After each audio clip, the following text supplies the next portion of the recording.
അപ്പോൾ റീഹാബിലിറ്റേഷൻ്റെ കണ്ടിന്യൂഷൻ ആണ് ഈ വീഡിയോയിലും എടുക്കാൻ പോകുന്നത്. അടുത്ത പറയേണ്ടത് പ്രിൻസിപ്പിൾസ് ഓഫ് റീഹാബിലിറ്റേഷൻ്റെ കുറച്ച് തത്വങ്ങൾ, പ്രിൻസിപ്പിൾസ് ആണ് പറയാൻ പോകുന്നത്. In order to meet its objectives, rehabilitation and reconstruction program needs to draw upon certain guiding principles. We can infer from the previous sections of some of the guiding principles that are part of parcel and effective approach towards the long-term disaster recovery. The broad priorities in a situation of disaster rehabilitation are, അപ്പോൾ rehabilitation റീകൺസ്ട്രക്ഷനിൽ വളരെ important ആണ് അതിൻ്റെ principles അറിഞ്ഞിരിക്കുക എന്നുള്ളത്. എങ്ങനെയാണ്, എന്താണ് നമ്മൾ ചെയ്യേണ്ടത്, അതിൻ്റെ തത്വങ്ങൾ നമ്മൾ അറിഞ്ഞിരിക്കണം. അപ്പം അതിനെക്കുറിച്ചാണ് അടുത്ത പറയാൻ പോകുന്നത്. പ്രധാനമായിട്ട് 3 കാര്യങ്ങളാണ് ഇവിടെ കൊടുത്തിട്ടുള്ളത്. First one, the provision of emergency relief to operationalized by the way mobilizing human and material resources on a war footing, comprising food security, construction of temporary shelters and other basic needs. ഒരു പ്രശ്നം ഉണ്ടായിക്കഴിഞ്ഞാൽ ആളുകളെ കൂട്ടിച്ചേർത്ത് അവർക്ക് വേണ്ട, ഒരു യുദ്ധത്തിന് നടക്കുന്ന സ്ഥലത്താണെങ്കിൽ അവർക്ക് ഫുഡ് സെക്യൂരിറ്റി, ആദ്യം ഭക്ഷണം എത്തിക്കുക, അല്ലേ? ഭക്ഷണമാണ് ഏറ്റവും പ്രധാനം, അത് എത്തിക്കാൻ നോക്കുക. പിന്നെ അവരെ കൺസ്ട്രക്ഷൻ ഓഫ് ടെമ്പററി ഷെൽട്ടേഴ്സ്, താൽക്കാലികമായിട്ടുള്ള വീടുകൾ നിർമ്മിക്കുക. ഇപ്പോൾ യുദ്ധം നടക്കുന്നിടത്ത് കണ്ടിട്ടുണ്ടാവും, ഒരുപാട് ഷെൽട്ടേഴ്സ് കെട്ടുന്നുണ്ടാവും, അഭയാർത്ഥി കേന്ദ്രങ്ങൾ എന്നൊക്കെ പറഞ്ഞിട്ട് ഷെൽട്ടേഴ്സ് ഉണ്ടാവും, അതുപോലെയുള്ള നിർമ്മിക്കുക. അതുപോലെ ബേസിക് നീഡ്സ് ഫുൾഫിൽ ചെയ്യുക എന്നാണ് ആദ്യത്തെ പ്രിൻസിപ്പിൾ എന്ന് പറയുന്നത്, fulfilling their basic needs. Second one, the rehabilitation of the displaced people, restoration of basic and alternative means of livelihood along with the community based infrastructure and institutions. അപ്പോൾ ഈ community based infrastructure എന്താണെന്ന് നമുക്ക് next ഒരു വീഡിയോയിൽ പറയാം. അതിനു മുമ്പ് rehabilitation of the all displaced people, ഒരു ദുരന്തം നടന്ന് അവിടെ നിന്ന് മാറ്റിപ്പാർപ്പിക്കപ്പെട്ട എല്ലാവരുടെയും റിഹാബിലിറ്റേഷൻ, എല്ലാവരുടെ കാര്യങ്ങളും നമ്മൾ ശ്രദ്ധിക്കണം. അതേപോലെ restoration of basic and alternative means of livelihood, അവർക്ക് ജീവിക്കാനുള്ള മറ്റൊരു സാഹചര്യം ഉണ്ടാക്കുക. അതുപോലെ തന്നെ അവരുടെ ബേസിക് നീഡ്സ് ഫുൾഫിൽ ചെയ്യുക എന്നുള്ളതാണ് പറയുന്നത്. With community based infrastructure and institutions, അതിൽ പങ്കെടുക്കേണ്ട ഇൻസ്റ്റിറ്റ്യൂഷൻസിൻ്റെ ഒക്കെ കൂടെ ചേർന്ന് നിന്നുകൊണ്ട് ആളുകളുടെ കാര്യങ്ങൾ ശ്രദ്ധിക്കാന്നാണ് രണ്ടാമത്തെ പോയിന്റ്. മൂന്നാമത്തത്, initiation of long term development interventions which would lead to sustainable community based actions. അപ്പോൾ മെദൂരി ആൻഡ് ദമേജ 2005 അവരുടെ ഒരു പേപ്പറിൽ പറയുന്ന കാര്യമാണെന്ത്, ലോങ് ടേം ഡെവലപ്മെന്റ് ഇന്റർവെൻഷൻസ്, നമ്മൾ ഭാവിയും കൂടി കണ്ടുള്ള കാര്യങ്ങൾ ചെയ്തു വെക്കുക എന്നുള്ളതാണ് ഈ ലോങ് ടേം ഇന്റർവെൻഷൻസ് കൊണ്ട് ഉദ്ദേശിക്കുന്നത്. അത് മാത്രമേ ഒരു സസ്റ്റൈനബിൾ, ഒരു സുസ്ഥിരമായിട്ടുള്ള ഒരു ലെവല് ഉണ്ടാക്കുകയുള്ളൂ എന്നാണ് പറയുന്നത്. ഓക്കെ, അടുത്തത് ഇനി guiding principles that are reflect these priorities. അപ്പം ഇത് അതിൻ്റെ ഏറ്റവും ഷോർട്ട് ഫോം ആണ്. ഇതിന് കുറച്ചും കൂടി ഡീറ്റെയിൽ ആയിട്ട് പറയുമ്പോൾ പ്രിൻസിപ്പിൾസ് ചോദിച്ചു കഴിഞ്ഞാൽ ടൈറ്റിൽസ് കൊടുത്ത് എഴുതേണ്ടത് ഏതൊക്കെയാണെന്ന് വെച്ച് കഴിഞ്ഞാൽ, ട്രീറ്റിംഗ് കമ്മ്യൂണിറ്റീസ് ആസ് ഹെട്രോജനസ്. രണ്ടാമത്, striking a balance between economic, social and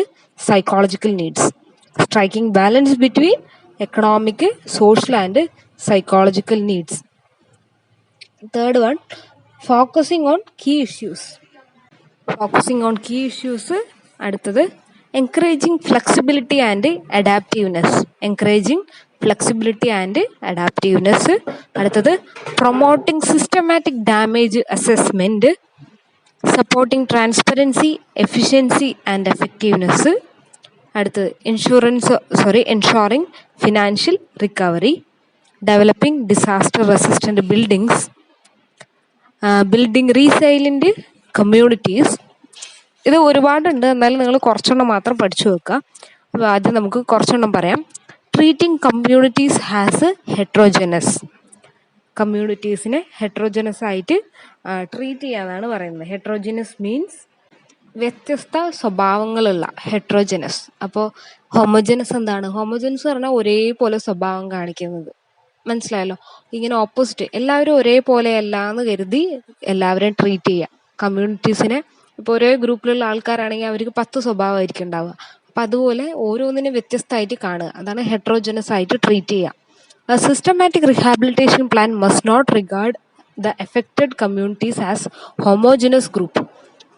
The needs and requirements of disaster affected community would vary from one group to another group within the community, also from one individual to other within the group.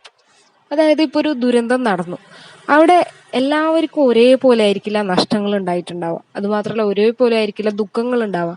അപ്പോൾ എല്ലാത്തിനെയും ഒരേപോലെ കാണാതെ വ്യത്യസ്തമായി കണ്ടു വേണം നമ്മൾ അവരെ സംസാരിക്കാനും അവർക്ക് വേണ്ട കാര്യങ്ങൾ ചെയ്യാൻ. ഇപ്പോൾ ഒരാളുടെ ദുരന്തത്തിൽ വീട് തകർന്നിരിക്കാം, അപ്പൊ നമ്മൾ അവർക്ക് വീട് വെച്ചു കൊടുക്കുക, അവരെ സമാധാനിപ്പിക്കുക. ചിലപ്പോൾ വേറൊരാൾക്ക് ആ കുടുംബത്തിലെ എല്ലാവരെയും നഷ്ടപ്പെട്ടിട്ടുണ്ടാവാം. ഇങ്ങനെ വ്യത്യസ്തങ്ങളാണ് ഓരോ ആൾക്കാരുടെയും ദുരന്തത്തിന്റെ അനുഭവങ്ങൾ. അപ്പൊ അതിനനുസരിച്ച് വേണം നമ്മൾ പെരുമാറാൻ. ഓക്കെ, അതാണ് പറയുന്നത്. അതായത് ഓരോ കമ്മ്യൂണിറ്റിയിലെ ഓരോ ആൾക്കാർക്കും വ്യത്യസ്തങ്ങളായിട്ടുള്ള ദുരന്തങ്ങളായിട്ടായിരിക്കാം വന്നിട്ടുണ്ടാവുക, അതിനനുസരിച്ച് പെരുമാറുക. The requirements of affected farmers will be different from small traders to say professionals like teachers and government workers. Again, the requirements of children, women and elderly will be different from each other. Recovery plan has to prioritize the different requirements and set off its objectives accordingly. എന്താ പറയുന്നത്, ഇപ്പൊ ഒരു കർഷകന് ഉണ്ടായ നഷ്ടം പോലെ ആയിരിക്കില്ല ഒരു ടീച്ചർക്ക് ഉണ്ടാവുന്ന നഷ്ടം, അല്ലേ? അതുപോലെ ആയിരിക്കില്ല ഒരു പ്രൊഫഷണലിന് ഉണ്ടാവുന്നത്, അതുപോലെയല്ല ഒരു കടക്കാരന് ഉണ്ടാവുക.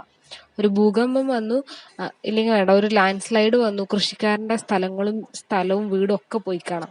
അതുപോലെ ടീച്ചറിന് ഒന്നും നഷ്ടപ്പെടുന്നില്ല, കുറച്ച് ക്ലാസ്സുകൾ മാത്രമേ മിസ്സാവുന്നുള്ളൂ. മനസ്സിലായല്ലോ? അപ്പൊ ആ ദുരന്തത്തിന്റെ അടുത്തുള്ള ഓരോ ആൾക്കാരുടെ അവസ്ഥ വ്യത്യാസമാണ്. അതുപോലെ സ്ത്രീകളുടേത്, കുട്ടികളുടേത്, മുതിർന്നവരുടേത്, ഇവരുടെയൊക്കെ മാനസികാവസ്ഥ മനസ്സിലാക്കിക്കൊണ്ട് വേണം നമ്മളൊരു ഡിസാസ്റ്റർ മാനേജ്മെന്റ് പ്ലാൻ തന്നെ തയ്യാറാക്കാൻ. ഒരു റിക്കവറി പ്ലാൻ തയ്യാറാക്കുമ്പോൾ ഇങ്ങനെയുള്ള കാര്യങ്ങൾ മനസ്സിലാക്കി വേണം ചെയ്യാൻ. ഇതാണ് ആദ്യത്തെ പ്രിൻസിപ്പിൾ. ഓക്കെ, ഫസ്റ്റ് വൺ എന്താണ്? Treating communities as heterogeneous. അതിലെന്താ പറയുന്നത്? Do not consider the community as homogeneous but heterogeneous. Okay, fine. അടുത്തത്, striking a balance between economic, social and psychological needs. Striking a balance between economic, social and psychological needs. മനുഷ്യന് എന്താണ്? സാമ്പത്തികപരമായിട്ടുള്ള കാര്യങ്ങൾ, സാമൂഹ്യപരമായിട്ടുള്ള കാര്യങ്ങളുണ്ട്, അതുപോലെ മാനസികപരമായിട്ടുള്ള കാര്യങ്ങൾ. ഇതിനൊക്കെ ഒരേപോലെ ബാലൻസ് ചെയ്ത് കൊണ്ടുപോകാൻ വേണ്ടി ശ്രമിക്കണം. ഇപ്പൊ ഒരാൾക്ക് ദുരന്തം സംഭവിച്ച് അയാളുടെ പൈസ മൊത്തം നഷ്ടപ്പെട്ടിട്ടുണ്ടാവാം, അല്ലേ? അപ്പൊ ആളുടെ സമൂഹത്തിലെ വാല്യൂ, അതുപോലെ അദ്ദേഹത്തിന്റെ സൈക്കോളജിക്കൽ, മാനസികപരമായിട്ടുള്ള കാര്യങ്ങൾ, ഇതെല്ലാം എന്താണ്? അതിനെ എഫക്റ്റ് ചെയ്യും. തന്റെ പൈസ പോയല്ലോ എന്ന് ഓർത്ത്. അതുപോലെ ഇതൊക്കെ ഉള്ള ഒരാളുടെ കുടുംബമായിരിക്കാം നഷ്ടപ്പെട്ടിട്ടുണ്ടാവും. അപ്പൊ സാമൂഹ്യപരമായിട്ടുള്ള നഷ്ടമാണ് ഉണ്ടാവുന്നത്. ഇങ്ങനെ ഇതുമായിട്ട് എല്ലാമായിട്ട് ഒരു ബാലൻസ് നമ്മൾ റിക്കവറി പ്ലാൻ ഉണ്ടാക്കുമ്പോൾ ശ്രദ്ധിക്കണം. Just as the needs and requirements of affected community largely depend on what its various groups desire, the economic, social, psychological needs also vary from one group to another, other within the affected. These needs have to be carefully scrutinized. Satisfaction of one need or requirement does not automatically lead to the satisfaction of other needs. For instance, the loss of agricultural land due to a disaster, even though compensated with monetary terms and in terms of occupational opportunities and rehabilitation, cannot fulfill the psychological loss of human being, landowner or in the victims. The nostalgia of the ancestral place also cannot be overcome easily. അതൊരു example വെച്ചിട്ട് ഞാൻ പറഞ്ഞുതരാം. ഇപ്പൊ ഒരു കർഷകൻ, അദ്ദേഹത്തിന്റെ അച്ഛനും അദ്ദേഹത്തിന്റെ അച്ഛന്റെ അച്ഛനും ഒക്കെ കൃഷി ചെയ്തിരുന്ന ഒരു സ്ഥലമാണെന്ന് വിചാരിക്കാം. അത് ദുരന്തം വഴി നഷ്ടപ്പെട്ടു. ആ ആൾക്ക് പണം കൊടുക്കുന്നു, വേറൊരിടത്ത് സ്ഥലം കൊടുക്കുന്നു. ഒന്ന് ആലോചിച്ച് നോക്കൂ, ആ ആൾക്ക് പൈസയും കിട്ടി, എന്താണ്, സാമൂഹ്യ സാഹചര്യവും ഉണ്ടായി, അല്ലേ? ഇപ്പോൾ അദ്ദേഹം ഉണ്ടായിരുന്ന അത്രയും കാലം ജോലി ചെയ്തെടുത്തുനിന്ന് മാറി വേറൊരു സ്ഥലത്ത് കൃഷി ചെയ്യാൻ വേണ്ടി ഗവൺമെന്റ് അതിനുള്ള സാഹചര്യങ്ങൾ ഒരുക്കുന്നു. പക്ഷെ ആ സ്ഥലത്തോടുള്ള, മുമ്പ് ഉണ്ടായിരുന്ന ആ സ്ഥലത്തോടുള്ള ഒരു അറ്റാച്ച്മെന്റ്, അല്ലേ, അതിനോടൊരു വൈകാരികമായിട്ടുള്ള ബന്ധം തന്നെ ഉണ്ടാവാം. അപ്പൊ അത് നഷ്ടപ്പെട്ടു, അല്ലേ? അതൊരു സൈക്കോളജിക്കലാണ്, അല്ലേ? നമുക്ക് നമ്മുടെ വീട് എന്ന് പറയുന്നത് വലിയ കാര്യമാണ്. നമ്മളോട് ഒരു ദുരന്തം വന്ന് നമ്മൾ വേറൊരു സ്ഥലത്തേക്ക് മാറി നിൽക്കുന്നു, നമുക്ക് പുതിയ വീട് തരുന്നു, പൈസ തരുന്നു, പക്ഷെ ആ നഷ്ടപ്പെട്ടത്, ആ പഴയത് ഇനി തിരിച്ചു കിട്ടില്ലല്ലോ എന്നുള്ള ഒരു സൈക്കോളജിക്കൽ ഫീലിംഗ്, അത് നമ്മൾ കൂടുതലായിട്ട് വാല്യൂ കൊടുക്കേണ്ടത് തന്നെയാണ്. ഓക്കെ, ഇതാണ് ഇവിടെ പറയുന്നത്. This reality is a part of social status, a characteristic of traditional culture, and people derived gratification from the established livelihood, social relations, social status, kinship, etc. are all source of satisfaction. ഇതിൽ പ്രധാനമായിട്ട് പറയുന്നത് satisfaction അല്ലേ? നമുക്കെല്ലാം ഉണ്ട്. ഒരു ദുരന്തം വന്ന് നമുക്ക് ഉണ്ടായെന്നൊക്കെ പോയി, വീണ്ടും നമുക്കെല്ലാം തിരിച്ചു കിട്ടി, ഗവൺമെന്റ് തന്നു എന്ന് വിചാരിക്കാം. പക്ഷെ ആ സാറ്റിസ്ഫാക്ഷൻ, ആ സമാധാനം, ആ ഒരു എന്താണ് സന്തോഷം ഒരിക്കലും തിരിച്ചു തരാൻ വേണ്ടി പറ്റില്ല. ഓക്കെ, ഇതാണ് പറയുന്നത്. അടുത്തത് focusing on key issues. Third point. First ഏതാ പറഞ്ഞേ? Treating communities as heterogeneous. രണ്ടാമത്തെ striking a balance between economic, social and psychological needs. അടുത്തത് ഫോക്കസിങ് ഓൺ കീ ഇഷ്യൂസ്. പ്രധാന ഇഷ്യൂസിൽ ഫോക്കസ് ചെയ്യുക, അതാണ് ഉദ്ദേശിക്കുന്നത്. Minimising the adverse effects of disaster forms the key focus for achieving the efficiency of various objectives of rehabilitation projects. അതായത് ഒരു ദുരന്തം നടന്നെടുത്ത് എന്ത് ഇഷ്യൂസിനെ അഡ്രസ്സ് ചെയ്യണം എന്നുള്ളത് വളരെ വലിയൊരു കാര്യമാണ് അല്ലെ? എന്ത് ദുരന്തത്തിനെ ഏത് രീതിയിൽ നമ്മൾ കാണണം, എന്തിനാണ് നമ്മൾ കൂടുതൽ ഇമ്പോർട്ടൻസ് കൊടുക്കേണ്ടത്, വളരെ ഇമ്പോർട്ടൻ്റ് ആയിട്ടുള്ള കാര്യമാണ്. അതുകൊണ്ട് തന്നെ ഏറ്റവും ആദ്യം നമ്മൾ എന്ത് ചെയ്യേണ്ടതാണ്? ആ അഡ്വേഴ്സ് എഫക്ട്സ്, ഒരു ദുരന്തം ഉണ്ടായിടത്തുള്ള അപകടങ്ങളുടെ വ്യാപ്തി കുറക്കുക എന്നുള്ളതാണ് ആദ്യത്തെ കാര്യം അല്ലെ? അപ്പോൾ അതാണ് നമ്മൾ ഒരു റിഹാബിലിറ്റേഷൻ പ്രോജക്ട്സ് കൊണ്ട് ഉദ്ദേശിക്കേണ്ടത്. The success of these projects depends on the way of disaster managed and the way of affected population perceived the various rehabilitation programs as appropriate means of meeting their requirements. This makes it imperative to plan, design, and implement rehabilitation programs to cope with specific aspects of a disaster and appropriate stage to meet the key issues. അപ്പോൾ ഒരു ഇങ്ങനെ key ഇഷ്യൂസിനെ focus ചെയ്യാന്ന് പറഞ്ഞാൽ, ഇപ്പൊ ദുരന്തം നടന്നിടത്ത് ഏറ്റവും കൂടുതൽ focus ചെയ്യുന്ന എന്താണ്? ആളുകളുടെ ജീവൻ രക്ഷിക്കുക എന്നുള്ള കാര്യമാണ് അല്ലെ? അപകടം കുറക്കുക എന്നുള്ളതാണ്. അപ്പൊ ആ സമയത്ത് നമ്മൾ ഏറ്റവും കൂടുതൽ സക്സസ് നോക്കുന്ന ഏതൊക്കെ കാര്യങ്ങളാണ്? സക്സസ് എന്തിനെ ഡിപ്പെൻഡ് ചെയ്തിരിക്കുന്നു? ഈ പറഞ്ഞ കാര്യത്തിന്റെ സക്സസ് എന്തിനെ ഡിപ്പെൻഡ് ചെയ്തിരിക്കുന്നു എന്ന് ചോദിച്ചു കഴിഞ്ഞാല് രണ്ട് കാര്യമാണ് പറയാനുള്ളത്. ഒന്ന്, the way disaster is managed. എങ്ങനെയാണ് ഒരു ഡിസാസ്റ്ററിനെ മാനേജ് ചെയ്തത്, എങ്ങനെയാണ് അതിനെ മാനേജ് ചെയ്തത്. രണ്ടാമത്തത്, the way affected population perceived the various rehabilitation programmes. അങ്ങനെയാണ് രണ്ടാമത്തെ കാര്യം. എങ്ങനെ നമ്മൾ അവരെ രക്ഷിച്ചു, ഏതൊക്കെ പ്ലാനിലൂടെ നമ്മൾ അവരെ രക്ഷിച്ചു എന്നുള്ളതാണ് രണ്ടാമത്തെ കാര്യം.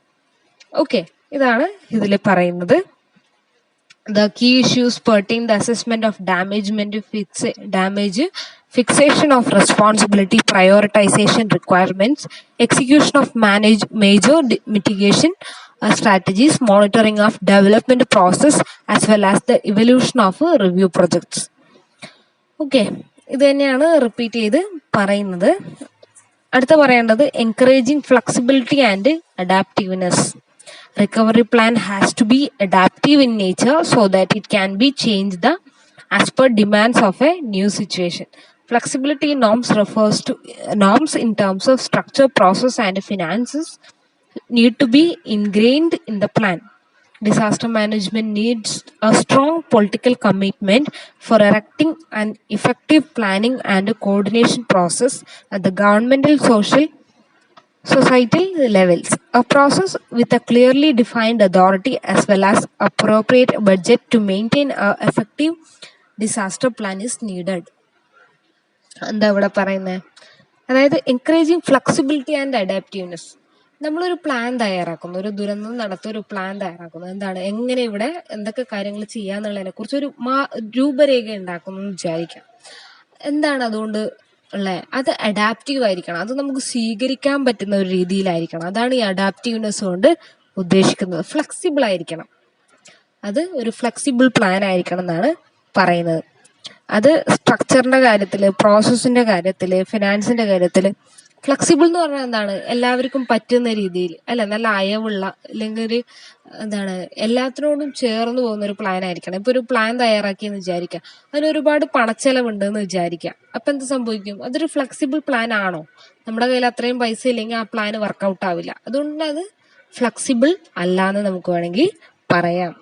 Okay, Disaster recovery plan should be comprehensive in scale and operational in style. As disaster management planning is a sequential and continuous process, effective planning requires a systematic diagnosis, resource evolution, and continuous feedback towards the fulfillment of goals of disaster reduction.